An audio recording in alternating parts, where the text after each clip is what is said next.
a number of years ago, my wife was 7 months pregnant and with our third child. We had two other kids at the time, and I had these two guys in the Philippines who were working for me, and we went in. They had been with me for about 18 months, and I had spent a lot of time training them, and I had put a lot of effort into them, and so I went into a doctor's appointment with my wife, and the doctor told her, "You have preeclampsia, and if you don't go on strict bed rest for the next 3 to 5 weeks, you're going to lose this baby."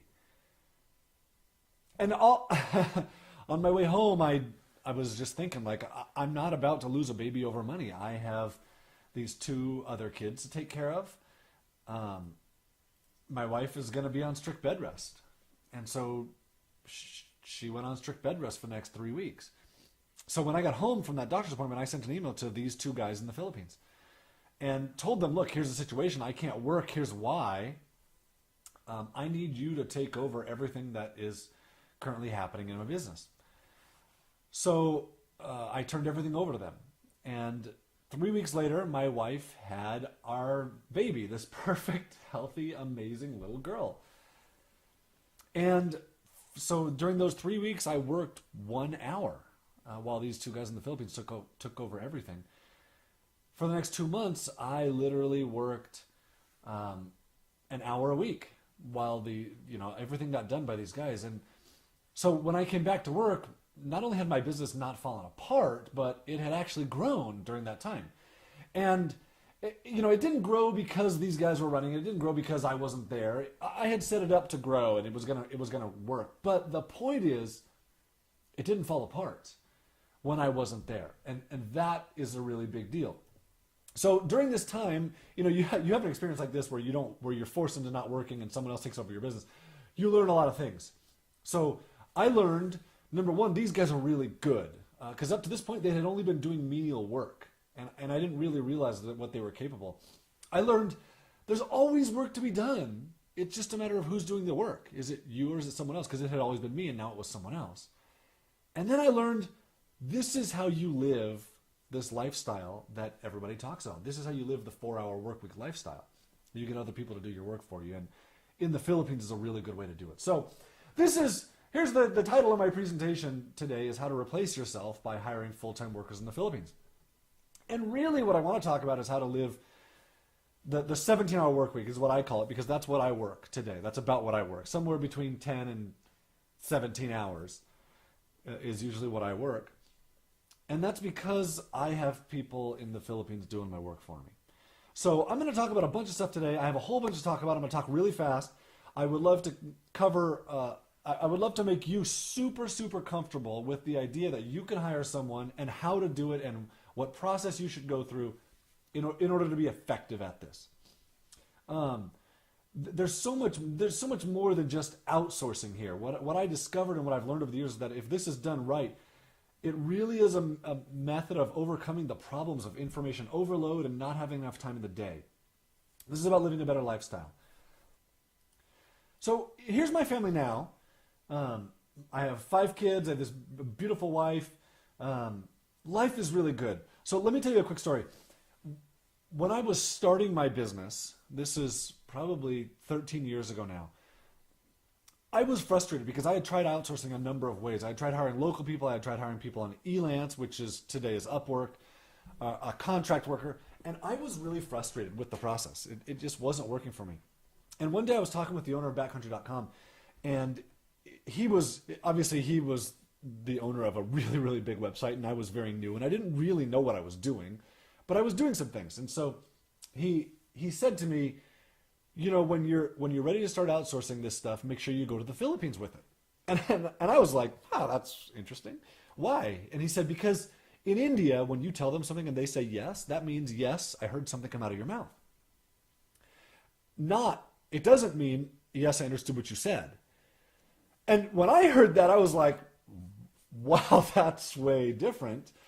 I had never thought that like a different place could make a difference. And really what I realized today is when he told me that, it gave me hope, because I was frustrated with what hiring people was, with what outsourcing was. It was a headache and a problem, and I was frustrated.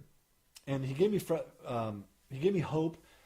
But I went back and forth for a while. I didn't know if I had enough work to keep people busy. I didn't know if I could afford it. I didn't know if they could really do good work. And he had given me a reference to where I could hire someone at the time through a service. And after a couple months, I finally took the leap. And I hired someone full-time, and it was the single most liberating experience of my life. All of a sudden, I had this guy whose full-time job was to do anything I asked him to do. And I had to train him, I had to teach him. But because he was working full-time for me and not hourly and not part-time and not on a per-project basis, I was forced into keeping him busy, which forced me to work on my business and not in my business. And that was the very first time I had ever been able to step away and think like, okay, what is a good thing for us to do in the business that I can have him do? Instead of being like, oh man, I got to get this thing done. It was the first time I was ever able to do that, to work on. And after I had worked with him for a couple months, I had given him a task, and then I had given him another task, and I had taught him how to do each of these things. I realized I had replaced myself. Like there were two of me now working in my business, because I was still working in the business on some stuff, but he was also working in the business on stuff, which allowed me to work on the business sometimes. And that was an amazingly liberating experience. And at the time, the guy was making $250 per month for full-time work. And just so you know, this is a business expense. It's totally tax deductible. There's no insurance. There's no 1099 you don't fill out. You don't, because they're overseas. I don't have utility costs because I don't have an office space. There's none of that stuff. None of the normal stuff that comes with employees exists here. Payroll issues or taxes. This is a tax deductible expense that after tax, it's costing me like $180 a month for a full-time worker. So that was 12 years ago. Today, I have 22 people working for me, and so I'm a ways down the road today from where I started, and probably from where you are listening to this, from where you're starting. Today, I get all of these things done in the Philippines, and there is so much that you can get done. So my goal today, and what I want from you, is I want you to implement everything. I want you to implement everything you know of and become the CEO instead of being the grunt worker. So as you do this, your goal is to hire one person to get one thing off of your plate. And that's where you start with this. Really, you're going to hire someone and see, your goal with hiring this person is to see if you can work with this person. You're not implementing everything today all at once. Your goal is to get something off your plate, get a couple hours back, and then move on to something else and get something else off your plate and get a couple hours back. And then you can move on to getting something else done that you don't know how to do. But as you hire this first person, and I'm going to talk about it, you want to see if you can effectively work with this person and see if you can effectively get a couple hours back. Because if those two things work out, this will change your life. If those two things don't work, then this maybe isn't for you.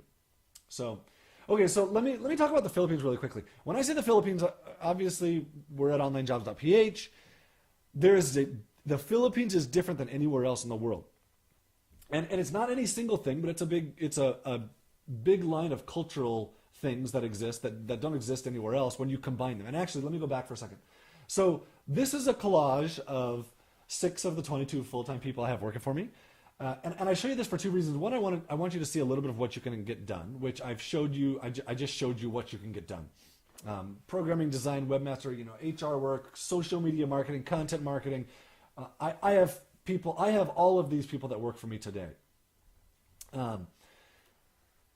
Second reason is I want you to understand these are humans. Like this guy who's a programmer and also has some design skills also has problems in his life, and for the last year has been a real struggle working with him, because he has gone on this kick of really wanting to get things. What does he call it? Like real. I can't think of the word. Anyway, he's gone on this kick that's made him really unproductive for me, and I'm really unhappy with it. But he's an amazing worker, and he's been with me for 10 years, and I'm not going to let him go. And so just so you know, as you go through this, you're going to have unproductive times. They have problems in their lives. This girl has gotten really sick a couple times over the years where there were months on end where she didn't work. And that was painful. But she's a really, really great worker. And I stick it out through those times. So just so you know, you'll have problems. You'll have difficulties. You're going to encounter this stuff as you work with the Philippines. It's a third world country. So let's talk about the culture then. And I'm going to go through this really fast.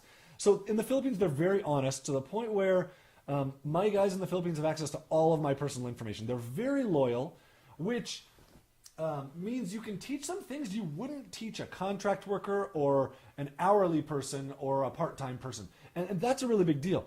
As I show you this is the first guy I ever hired. That was 12 years ago. He still works for me today. This is maybe the second or third guy I hired. That was 9 or 10 years ago. He's still with me today. You know, these people work. They will work for you for a long, long time, which means any effort you spend teaching them or training them or building a relationship with them is going to pay off hundreds of times over, which is different than a contract worker or a freelancer. And that's really important.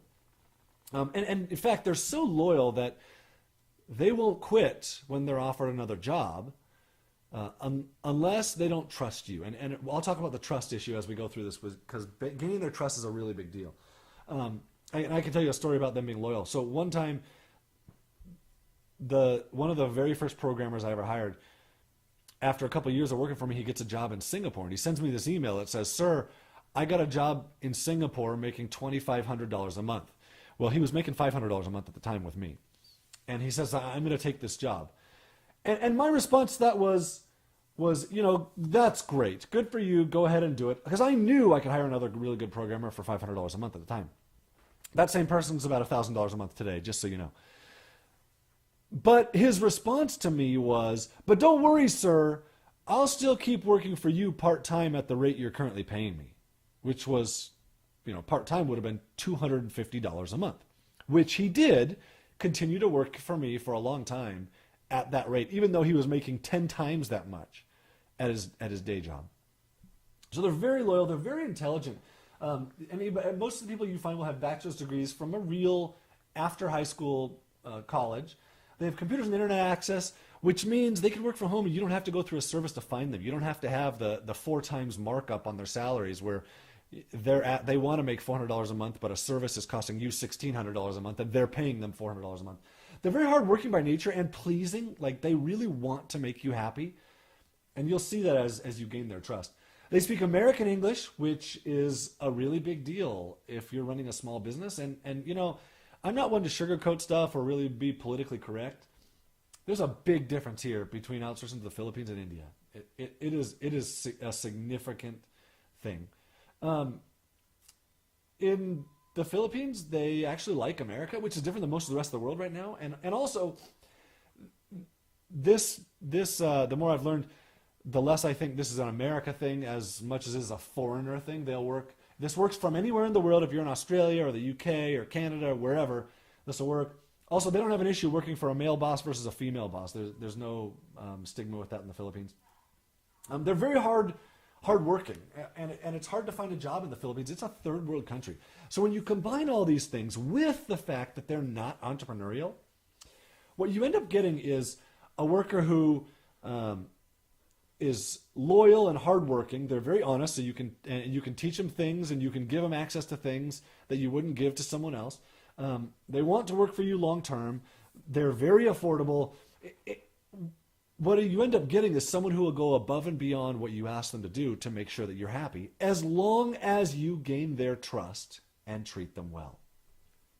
So, having said that, let me talk about 22 tips, and some of these are going to be about getting trust, and some of these are just hiring tips and recruiting tips and managing tips that I want to go through.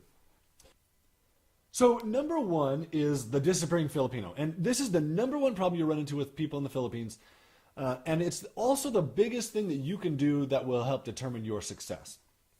So in the Philippines, culturally, they feel shy. They feel embarrassed. They want to make you happy, and if you're not happy with their work, then they feel really bad about it.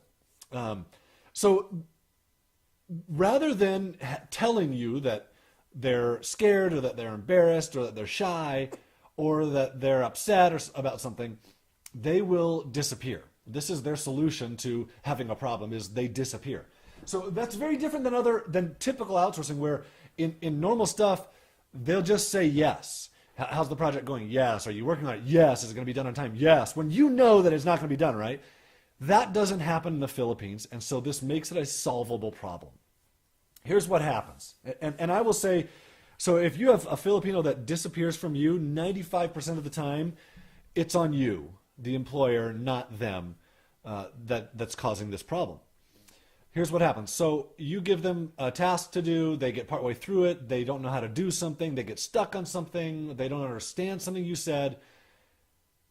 And rather than saying, hey, I don't understand this, or I don't know how to do this, or I don't like doing this, they'll try it for a while until they can't do it anymore, and then they'll just stop talking to you. They'll disappear.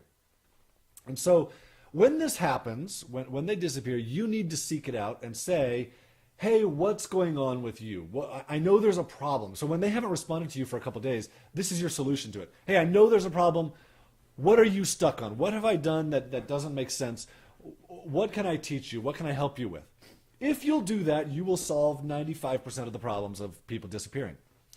Also, the disappearing Filipino means you have done something wrong in working with them. Either you have given them a task they don't know how to do, something that they're not capable of doing, something that you didn't recruit them for, or that they didn't have that skill in the first place, or you've given them instructions that aren't clear. No matter how clear you think they are, I've seen this over and over and over again where people are like, oh man, this guy, he didn't do this thing, and I gave them the most obvious instructions, and I gave them the instructions over and over again, and I was like, well, so send me your instructions, let me see it.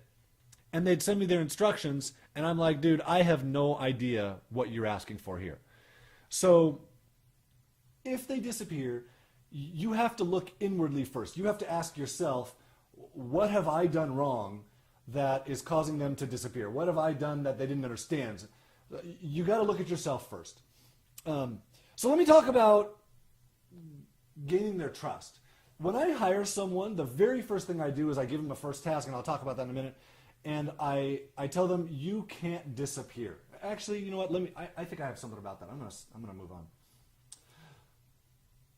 So one of the things that I have gotten from people is I get this kind of regularly, actually. You've got to be realistic with who you're looking for. I get this email from someone. I want someone who can, study the nano blogging system, build WordPress blogs, create good header graphic design, logos, write articles, create videos, do social bookmarking using social bot. Second, create forum posts, at least 20 a day, and provide value. Create an opt-in page into my blog and write a pre-sale sales letter. Write 30-page, write a 30. So you want a graphic designer, webmaster, programmer who can write really great content and is a copywriter, and like this doesn't exist, right? Like there's no such thing. You've got to be realistic in who you're looking to hire. I had someone just yesterday who made a job post and said, I didn't get any applicants to my job. And I looked at her job post, and it was ridiculous. She had like 14 different skills that she wanted from this person. So be realistic in who you're looking for. Number 3, hire full-time. This is a really big deal. And a lot of people never get this. But there is a huge difference between hiring someone full-time versus hiring someone hourly. If you're hiring hourly, your brain will automatically think, oh, if they're not busy, it doesn't matter. It doesn't, because I'm not paying for it. Whereas if you hire full-time, if they're not busy, you're paying for it, and now you have to solve the problem of keeping them busy, which means your brain starts to work on your business and create things for them to do in your business. And that is a big, big difference towards allowing you to live the 4-hour work week, towards allowing you to get time back in your life, towards changing the way that you manage your business and run your business. When you're able to successfully give other people stuff, your brain will start to solve the bigger problems, like how do I make sales better. The other thing is, this is not a per project basis. Filipinos can get enough per project work with Upwork. There's a reason we see them all the time leaving Upwork and coming to Onlinejobs, because they want full-time, long-term, stable work. It's very hard to find in the Philippines, and even part-time work is fine for you to hire them. But don't hire hourly or per project. It will make such a difference on your experience in outsourcing. Number 4, when you're recruiting, so I often see people saying, hey, I'm shortlisting candidates right now. That's the wrong approach to this. Filipinos are so loyal that if they have a job already and you email them, they're likely to not even respond to your email. And so rather than shortlisting candidates saying, hey, here's the 3 people I'm looking at out of the 500,000 you have, here are the 3 that I'm interested in. Instead of doing that, narrow it down to a set of skills on the website that you want. Do a search and find people, and then respond to or contact like 20 or 30 of them and see who responds to you. And then from there you can narrow it down. Or if you post a job, respond to all of them who apply to your job, at least all of the ones who are reasonably well qualified. And then interview from there. So when I interview people, and this is a key I think to filtering out people really well, is I will send lots of emails to lots of people over a long period. And so when I recruit, I will ask them 10 different questions, and I'll do that 2 or 3 questions at a time in emails. So tips number 5 and 6, the first task. So let me talk about the first task here. I've mentioned it before. So when I hire someone, the first thing I do is I say, okay, you're hired. Here's the first task. And this solves the very first difficulty that we had, which is the disappearing Filipino. I'm going to give you training. Here's the training for this task. At some point, I know you're going to get stuck. And when you get stuck, here's what I want you to do. I want you to try it. I want you to Google it. See what you can do to solve the problem when you get stuck. Ask your friends, whatever you can do. When you don't feel like you're making progress, I want you to come to me for help. What I don't want you to do is disappear. That's the worst case scenario for your job, is to disappear. Now, I know this is hard for you. I know you don't want to talk to me about it, but this is what you have to do. So, and I'll tell you an example of when this happened to me. I sent this exact email to someone I hired years ago. She was awesome for like 2 months. And about 2 months in, she sent me an email, and she said, sir, I'm so scared, and I don't want to send this to you, and this is really hard for me, but you told me I can't disappear, so I'm telling you. I have this problem, and I don't know how to do it, and it was really great for me to see, like, oh, okay, I know how to solve this problem really easily. And for her to come to me and see that I'm actually going to be there to support her is a really, really big thing for people in the Philippines. So that first task, and setting things up correctly with them, where you set yourself up as, I'm here to help you succeed in your job, instead of, hey, go do this for me, and I don't want to hear anything about it, which I often see from people. That difference will determine whether you succeed or not with this. Number 6, the daily email. So I require all of my people to have daily communication with me, and in that daily communication, I want 3 things. Number 1, what did you do today? Number 2, what problems did you run into? And number 3, what can I do to help you? So this does 2 things. Number 1, it holds them accountable for what they're doing. If they didn't work on something today, they have a hard time telling me what they did today. Number 2, it lets me get what they're doing out of my head, so that I don't have to think about it, so that my brain is more clear to solve the bigger problems of the business. So when you require this daily email, you can get your email from them, see what they did, respond to it, give them feedback. When you send it back to them, you're done. And you can go focus on something else and let them do their work and stop thinking about it and don't micromanage it. And I've seen this over and over again, where business owners start to succeed so much better when they get that stuff out of their head. So number 7, time tracking. I do not recommend you use a time tracking tool. And so this is kind of goes against the grain, and at Onlinejobs.ph we offer Time Proof, which is a time tracking tool, and it's really good, and it'll track their time, but I don't use it, and I don't recommend you use it. People in the Philippines don't like to use it, obviously. It feels like Big Brother. It makes it hard for them to work. They do not work well under stress, and it adds stress. I'm just saying, it's not a great way to start a relationship with someone. You can do it, and a lot of them will do it. Some of them will just flat out say no. But it's not, usually when they say no, it's not because they're trying to cheat you. It's because it's just not a good, productive environment to work under. Wages and wages. So all wages that you see are negotiable. One time I hired this guy, or I recruited this guy who I really, really wanted to hire, and I got through the whole recruiting process, and at the end I said, how much do you want to make? And he said $1,100 a month. And this was like 8 years ago, or maybe 10 years ago.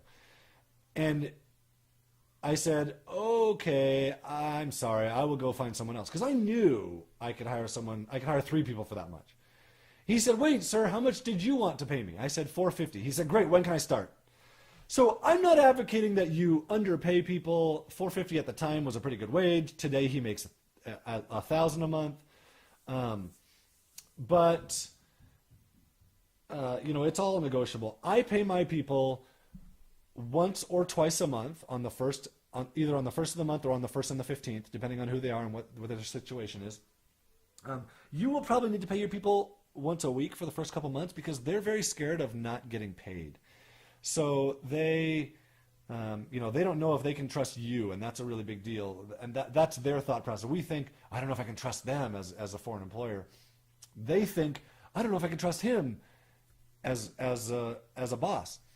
And so they're very scared about doing a bunch of work and not getting paid. You'll need to pay them once a week for the first couple of months. And then after that, you can move to bi-weekly or monthly.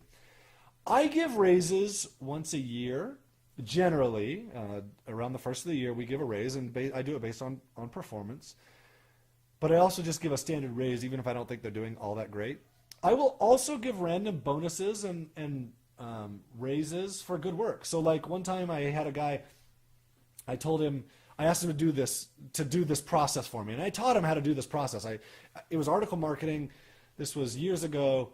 I said, here's how you do this, here's how you write the articles, here's how you do the resource boxes, here's how you do the links, here's how you submit them. And I gave it to him, and I let him go. And a couple months later, he had stopped notifying me about doing this. And I knew our website was doing really well because it was very effective. And so I sent him an email and said, hey, are you still doing article marketing? What's going on with that? And he says, yes, sir. I'm still doing it, but after I did it a couple times the way you told me to do it, I did some research on my own, and I figured out that if I do it like this and like this instead of what you said, and if I use these websites in addition to the ones you told me, and if I do it this often instead of how often you told me, it's way more effective. I hope that's okay with you, sir. And, I was like, that's amazing, because who does this, right? And so I sent him a $50 bonus that month, and he was thrilled. So I'll give random good bonuses for doing good work to people, and then I also give a standard raise. And what I don't do and what I don't recommend you do is offer a performance-based incentive. It doesn't work well in the Philippines. Often it scares them, where they think they're going to get docked if they don't accomplish your goals. So a performance-based incentive is probably not the right way to do this. Number 10. Use Snagit. Okay, so Snagit is amazing. It is screen capture software, screen recording software that sits open on your desktop. You open it up, you drag it out, you click capture, and it captures the image, and now you can annotate that image. So, like, you can give feedback by saying, I like this, and then you can draw on it and draw an arrow to it. So the real magic of Snagit is when you click share, you can upload it. Snagit uploads it to a server for you, puts the image in your clipboard, and all you have to do is click paste, and that image is online. And you didn't have to do anything to create that. All you had to do was click share. So Snagit gets even better when you can capture a video. You click capture. Now it's going to record my desktop, my mouse, my voice, and I'll say stuff like, hey, I really like what you did here, but on all these screens, I want you to move that over there like this. Do this on all of these. Click stop. Click upload. Snagit puts the URL in your clipboard. You click paste. There's that video already online, and it just works. It does a couple things. One, it prevents you from sending these super long emails where you have to describe stuff exactly. It lets you talk through things and show it visually so they know exactly what it is. The second thing it does, and this is really important that you don't realize, but it lets them hear your voice. which is a big deal because, they're far away and they feel like they need to trust you, and hearing your voice and having you provide them feedback and training personally it will go a long ways in helping them trust you. So create video feedback, use Snagit. It's amazing software. There's a couple other alternatives. Snagit's what I use. Okay, number 11, how to communicate. So I do not talk to my people on the phone, ever. I don't talk to them on Skype. I don't talk to them on Google Hangouts. You can. I use email, Basecamp, project manager system, or chat, like we use Slack. So one of the things, and especially in recruiting, is Filipinos don't want to talk to you on the phone. They're scared. They're scared that you won't understand them. They know they'll understand you because they watch American TVs and American movies, but they're scared of that communication. They're embarrassed about their house. They're worried that you're going to hear the chickens walking around on the other side of the curtain. So, like, if you're trying to recruit someone and you're requiring a Skype interview, you're very likely to have them schedule interviews with you and have them not show up. And that's because they're worried about it. They don't want to do it. So if you're trying to do Skype interviews while you're recruiting, you're likely to lose good recruits. It's just something I don't recommend you do. So number 12, success will depend on your management. If you're not willing to manage people and to be nice and to recognize that this is a human on the other side and not a robot, this is going to be really hard for you. And so if it's hard for you, if it's not working out, if you have these really crazy high expectations of perfection the very first time you do something, it's not going to work out. So one of the things that I always see that works really well is give positive feedback before you give any criticism. And this is just a generally good management technique, but it's especially important in the Philippines. They thrive on making people happy. And so if you'll always give positive feedback before you give any negative feedback or criticism, that'll go a long ways in making this work. So number 13, caution with e-products. So when you're training someone, what you can't do is buy a product and just give it to them and say, here, go implement this. It won't work because every product that I've ever seen, every information product that I've seen, or video course or DVDs or whatever, is intended for the CEO of the company to be the one doing the implementing, or the decision maker is the one implementing. And being the decision maker is not something Filipinos are good at. And especially with the cultural thing of they want to be pleasing. If they're asked to make the decisions and they don't know that you're going to be okay with the decisions that they make, they don't want to make the decisions because they're worried that you're going to be upset, and then they'll disappear. So if you buy a product and you want to give it to them, you have to filter it for them. I'll tell you how I did this. So a couple of years ago, I bought a product. I knew that I wasn't going to be the one implementing it, so I actually read it, which was different than most other times I had bought stuff where if you buy a product, you already have this information overload, and you're already, as if you read it, then you're creating guilt for yourself because you know you can't implement this, right? So it just creates more internal turmoil. Well, I bought it knowing I wasn't going to do the implementing. And so I bought it and I downloaded it and I immediately read it. And as I did, I took notes. When I was done, I sent it to them and I said, hey, I want you to read this and I want you to implement it. Pay specific attention to these chapters and these pages, but ignore this chapter and these specific pages because they're not relevant to our business. And also, here's this thing that it asks for on header 4B, and here's this copy that you need for this. So I sent them the stuff they needed to succeed with it. And I filtered it for them. So if you're going to buy stuff and train them that way, you've got to filter it for them. Number 14, so in recruiting, ask lots of questions. And hopefully you can pause this, and I'm not going to go through these, but you can see these are examples of some questions that I will ask people. I'll just cover this one right here. So one of the things I'll ask is something random sometimes, just to see, like, how is your attention to detail. One of the reasons I ask lots of questions is because I want to see during the recruiting process how well do you pay attention to the details. Because if you don't pay attention to details while recruiting, the chances of you skipping one of 3 tasks when I send you 3 is pretty high after you're hired. Another one of the things I look at as I'm recruiting is I want to know how fast you reply. Because if you're replying multiple times a day, then the chances of you being responsive after I hire you is high. If it's taking you 2 or 3 days to respond during recruiting, then after I hire you, the chances of you ignoring me for a couple of days is pretty high, and I don't like it. I use Easy Pay is built into Online Jobs, and that's how we pay people. The 13th month, okay, so in the Philippines, if you're a Filipino company, it is legally required that after someone has worked for you for a year, you give them a bonus of 1 month's pay called the 13th month. And you need to be aware of this. Actually, how it works is it's paid in December. So it's paid earlier. The earlier in December, the better. You pay them for the work they did in November, and you immediately give them December's a bonus of 1 month's pay called the 13th month. Also, it's prorated. So if you hired someone in June, in December you pay them for the work they did in November, and you give them half of 1 month's pay as a bonus because they worked for you for half the year. Or if it was in October, you'd give them a fourth or a third or whatever it works out to be. So this is something that you should be paying even though it's not legally required for you. The Filipinos will expect it, they need it, they base their lives around it, this extra month of pay. So it's really important and something you should be aware of. Number 17, retain customs. So I remember the very first email I ever got from someone said, "Dear sir, I hope you had a good and blessed day today. Here are the things I worked on, task 1, 2, 3. Thanks and God bless." And I remember I was 27 at the time, and it was the very first time in my life I had ever been called sir, and it felt so weird.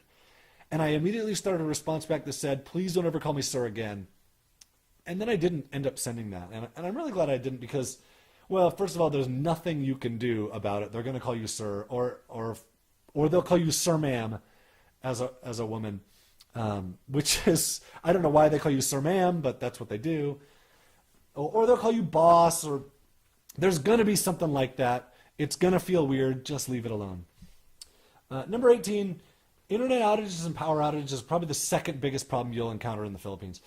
You will get an email from someone at some point that says, "Sir, I'm so sorry I couldn't work for 4 hours today because we had a power outage. But don't worry, sir, I'll make it up for you tonight or on Saturday." So at least you know they're being honest with you. This is something you have to deal with. When I first got started, when I first got started, I wanted them to make it up. I wanted them to make up their time. Today, I really just like making their lives better, and so I don't care if they make it up or not. And often I'll say, "Don't worry about it," or depending on what they're working on, I'll say, "Yes, please," or you can make it up, or don't. You just need to figure out how you're going to deal with it because it will happen.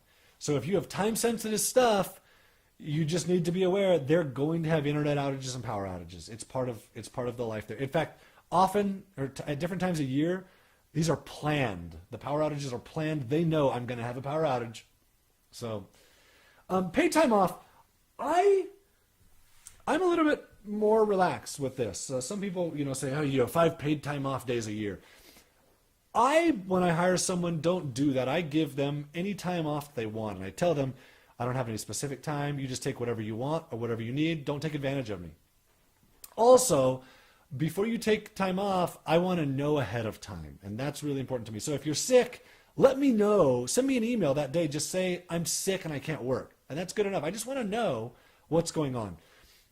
Also, holidays. So the Philippines so in the U.S. we have like 6 holidays a year, something like that, six required holidays. In the Philippines, they have like 13, and they have like 12 optional holidays. They have so many holidays, and they're not the same as ours here. So you just need to be aware that there's going to be days where they'll take the day off because it's one of their holidays, and you're not expecting it. Number 20, dealing with poor work. So one of the things that I see is people either expect perfection the first time and they don't get it, and then they're really upset, or when something goes wrong, they don't know how to deal with it. So one of the things that I have always tried to do, and I think it has worked really well, is to always look for something positive in the work that was done. Even if everything is wrong, I'll say, "Thank you for trying. Now we got to fix this and this and this and this and this and this and this." Even if I want to yell at them the first time, like, "Oh my gosh, this is ridiculously bad." I know that I've recruited someone good. I know that I spent time recruiting, so I will work through that with them. At some point, it comes time to let someone go. I'm a little bit more lax about this than maybe I should be, but one of the things I think that has made me have so much success with this over the years is that I'm very patient with people. Like, I will give them multiple chances. I'll give them a lot of chances before I fire them, and then that's when they trust you. And when you get a rock star worker is only when they trust you. So beyond that, you'll need to figure out how you're going to deal with this. Obviously, it's going to happen. You're going to have poor work sometimes. I have some people say hire slow and fire fast, and I don't subscribe to that philosophy. I don't think you should fire fast, especially in the Philippines, because you're unlikely to ever get a rock star worker that way if you're firing people because they made a mistake. Number 21, it's on there twice. Daily communication, daily email. It will make such a big difference. Number 22. So I often see people will come to me and say, I want to hire a team. I want to hire 5 people. I want to hire 3 people. And I think that's a disaster mistake. I've seen it too many times. Hire one person. See if you can make it work. Unless you've done this before. If you've done this before, then hire whatever you want. But if you haven't hired in the Philippines before you go and hire a team, hire one person and see if you can make this work with that person. See if they're compatible with you. See if the culture works for you. See if the time difference works for you. And that's your goal with this one person. Provide them the training to see if this works.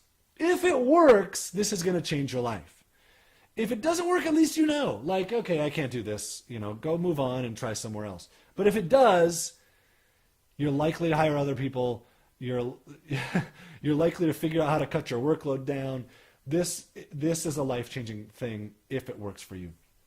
So here, I'm just going to talk through these steps to getting started. So the first thing is to recruit well. Spend time recruiting. Ask lots of questions. Narrow it down by asking questions. And you'll find that people will drop out as you ask more and more questions. And there's some blog posts on Online Jobs where we talk about the questions that we ask. I mentioned them earlier. Then as you hire someone, spend time training. Invest in this person.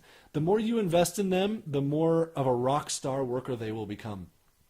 And that investment is likely to pay off hundreds of times over the years as they work for you and they're loyal for you. I just talked to someone yesterday who said, hey, you changed my life 9 years ago. I hired this girl.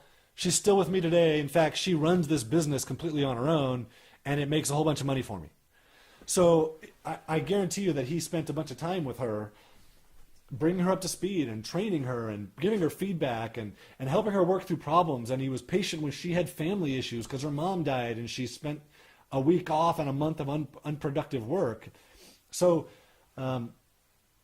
spend time with them. Give them training. Provide training and feedback and training and feedback. And eventually you'll be able to stop providing the training because they'll be learning stuff on their own. My last slide is something I've already covered, but so when you hire someone, don't make this mistake of saying like, hey, I want you to do 14 different things, right? Hire one person to do one thing and make that one thing something you know how to do, and that is really critical towards cutting your workload down. Rather than hiring someone to do something you don't know how to do, something you can't do. Take a different approach and hire someone to do something you can do first. And teach them how to do that thing and get them really good at it. And then when they're good at it, teach them something else and get them doing that. And see if you can't gain 4 or 10 hours back out of your life. And then go and hire someone to do something you don't know how to do. Then go hire someone to build your website. But first, you will find so much better success if you hire someone to do something you do know how to do and you spend the time training them and teaching them your style, and you'll get time back. And that's why I said in the beginning this is more about lifestyle than it is about outsourcing. So I wish you luck. I wish you good luck as you go through and hire people. We're available. You can email support@onlinejobs.ph. That will not go to me directly, but if you ask for me, you'll get me. My name is Jonas. Thanks for watching.